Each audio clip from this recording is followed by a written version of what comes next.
on policy implications for the Northeast region. Next up on the podium, I'd like to invite Ms. Sangeeta Saxena, the Additional Economic Advisor, Department of Commerce, for her presentation on Service Trade of India, Existing FTAs and Emerging Trades. Ladies and gentlemen, Ms. Saxena. Good afternoon. Let me begin with some of the major aspects and important aspects of trade negotiation. As far as India is concerned and as far as services trade is concerned, India follows a GATS-based, that is a General Agreement on Trade and Services, positive list approach, where we undertake binding commitments in almost 161 out of the 161 subcategories that Pralokji mentioned. And India also does not support things like MFN, ratchets, standstill. The plurilaterals and the bilaterals that India conducts are actually exceptions to Article 5 of GATS. India has also signed 4 SECAs, SEPAs and 1 TISA so far. And when we are signing these agreements, we also discuss issues like transparency, regulatory architecture, and concepts of natural persons, juridical persons, etc., etc. Does that make any sense to all of us, or most of us? Thank you, thank you. And that is exactly, ladies and gentlemen, my effort to demystify the trade negotiations. To demystify, I'd like to start by telling you a small story. This is the story of 7 sisters. Do we have 7 sisters? Do we understand? Yes. And a little brother out there, that's right. 7 sisters and a brother. And when I say we know that we are referring to the 7 states of the Northeast and Sikkim. The 7 sisters are rich and diverse landscapes, cultures, populations, vibrant flora, fauna. I was reading in one of the pamphlets, almost 70% of the orchids species worldwide are here in Sikkim. That's almost 550 varieties. So you also have the wettest places on earth, you have the hottest of chilies being grown here, and waterfalls and so on and so forth. So it is a lot, and as in the inaugural session it has been mentioned, there is a lot to be offered here. I draw your attention to the Nuranang Falls. I hope I'm pronouncing that correctly. How many of us know about these falls? In the presentation which the Department of Northeastern Region made this morning, they talked about that Northeastern Region represents about 3.78% of India's population. If I subtract that percentage from India's total population, I'm left with 96.22% of India's population. Out of this, I'm quite sure many of them have not visited the Nuranang Falls. But if I tell them that these are the same falls where Shah Rukh Khan's blockbuster, Koila, and a song which was a major hit song, that is Tanhai, Tanhai, Tanhai, was shot, I think almost quite a few in the rest of India would actually recognize these falls. And that, ladies and gentlemen, gives an idea of the power which the sector holds, which this region holds. Tourism, audio visuals. Why am I mentioning all of these sectors? And that is because I am here to talk today about the services trade of India. And I take special emphasis, I make a special emphasis on the existing FTAs, that is a free trade agreement that India has, and the emerging trends in the trade negotiations. That's a broad outline of my presentation. I begin with something which has already been captured in the inaugural session, and we have the economic importance of the sector. So we have almost global 2/3 of the GDP is basically on the services, comes from the services sector. Some countries it may go even as high as 70 to 80%. In this, India is the 8th largest exporter, and we have a small share of about 3.15%. And these figures of India's services trade have already been mentioned. Similarly, it is one of the main drivers of India's growth and contributes extensively to the gross value added, to the FDI, to the employment and to the total trade. It also is a large employer of the skilled workforce. So when we're talking about services, obviously manufacturing does not, we don't see much of a relationship between the two.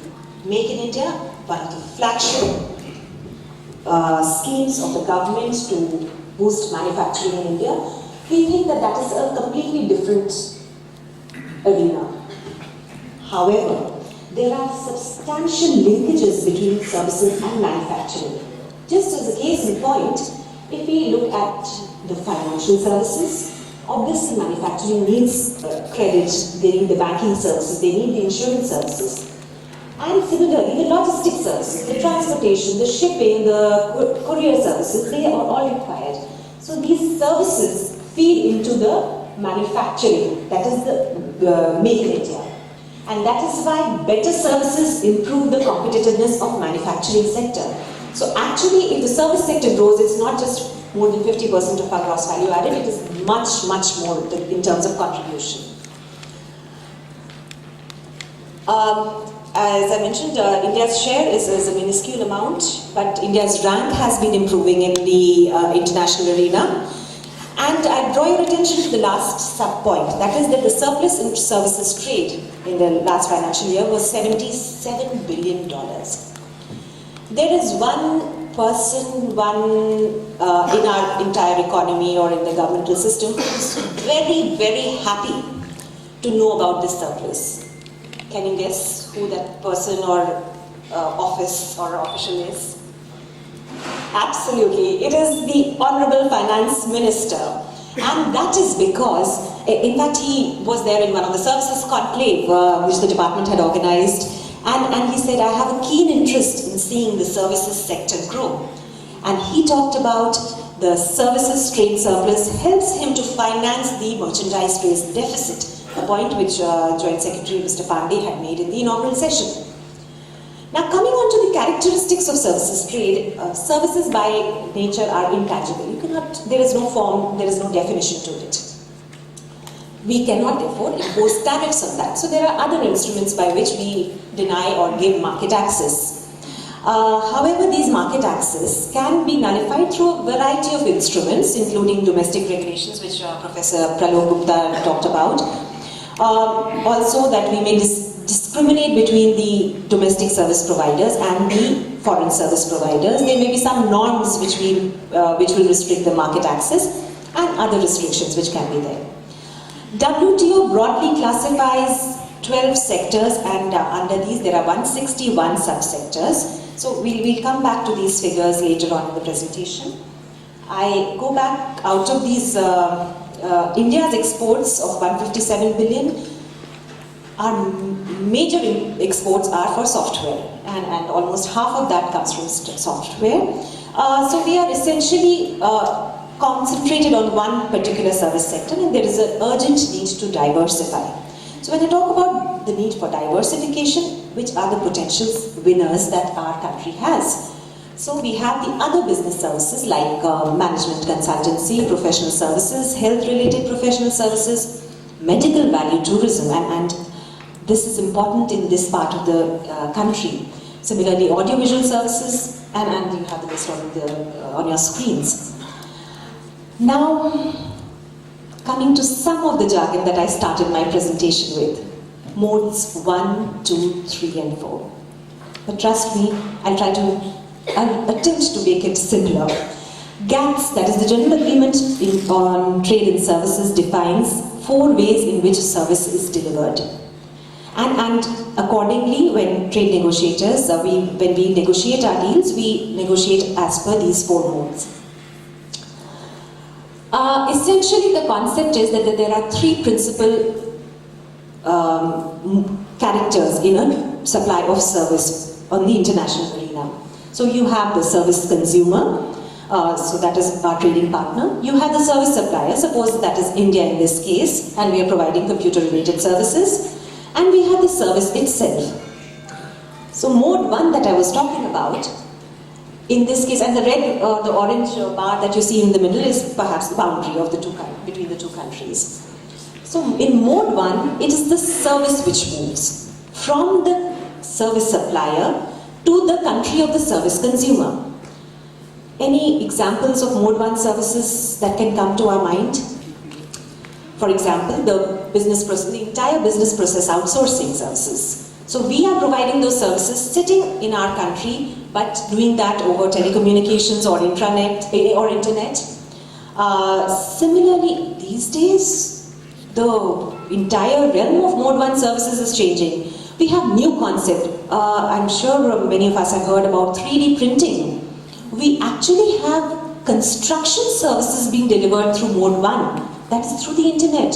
So I can, technically and hopefully in the future, sit here in India, design a building, give the parameters and send my designs there. There is a 3D printer in the recipient country. They may be able to print or build blocks and assemble it to create a building, or you never know, the entire possibilities are infinite. Then I come to mode 2. We have among our audience nationals from other countries. So we had the Thai national, and we also had the gentleman from Vietnam, the ambassador from Vietnam.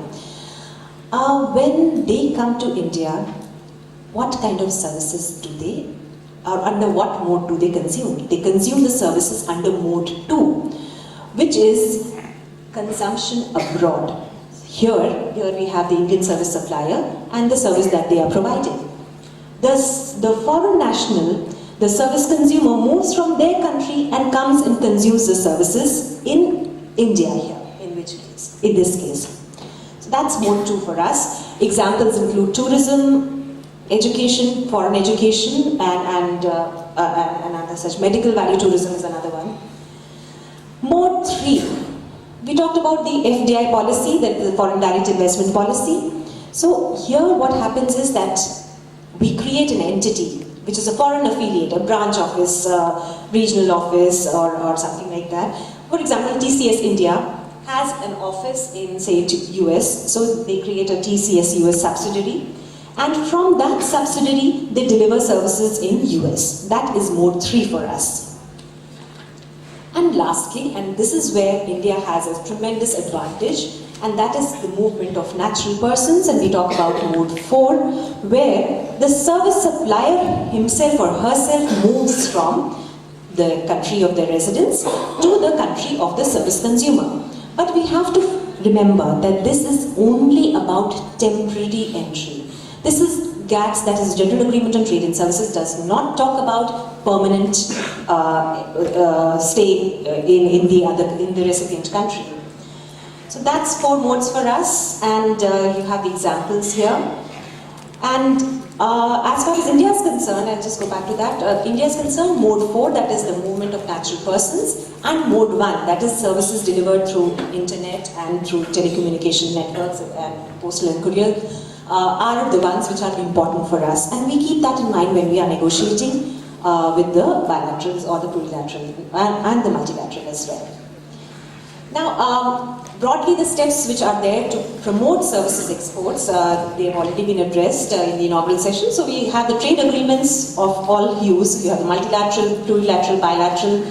You have the trade promotion activities, and you have the focused strategies. You have increasing competitiveness through reforms, and it was mentioned that the Commerce Secretary heads an interministerial group to thrash out these issues and also advocate reforms which are required to boost the exports of this sector.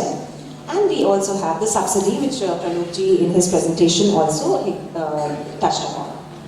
As far as India's free trade agreements, the journey in services is concerned, this has been a very important instrument, and in the services negotiations we look for new market access for Indian services, which basically means a particular country we feel that there is an interest of Indian service providers, we negotiate the market access. We request that country, please bind this, so that if tomorrow you roll back on your existing policies, this binding commitment is there for all times to stay. So there is a certainty which is provided to the business providers.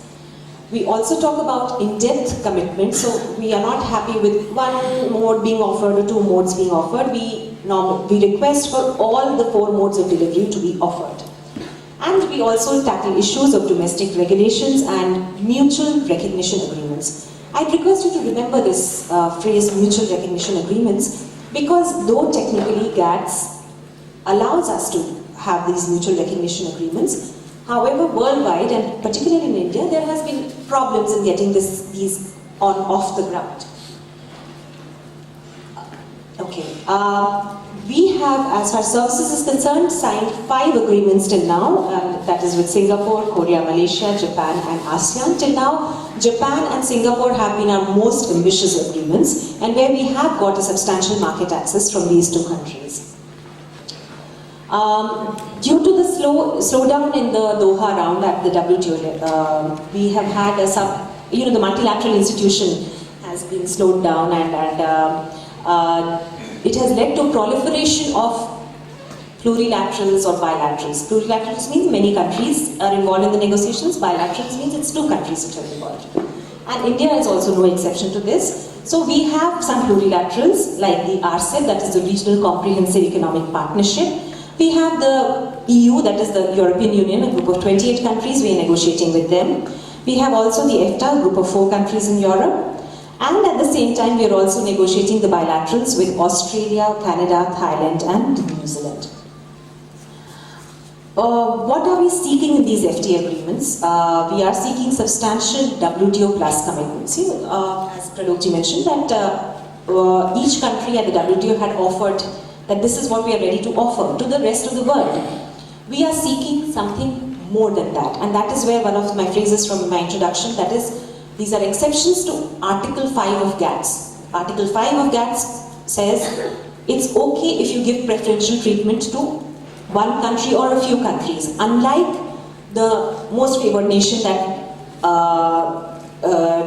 tells the countries that okay, you have to give the same treatment to every other country. Our substantial gain has also been a separate chapter on Mode 4, and if you recall, the Mode 4 is where the service supplier moves to the country of the service consumer, and that is like our doctors, our engineers, our dentists, nurses. In fact, there is some studies which say that the national health system of Britain will collapse, of UK will collapse, if you remove the Indian doctors and nurses from there. So that is the substantial impact that we've had in those economies. So when we are discussing the coverage of the sectors, we are discussing in the negotiations the depth of commitments, the movement of natural persons. We are also seeking common definitions, for categories of natural persons like business visitors. Why is that a problem? Why that needs to be negotiated? When we are negotiating, if my definition of a business visitor is different from Australia's definition of a business visitor, there are problems in getting the visas. So we try to have common definitions so that we are on the same page as far as the visa issuing authorities are concerned.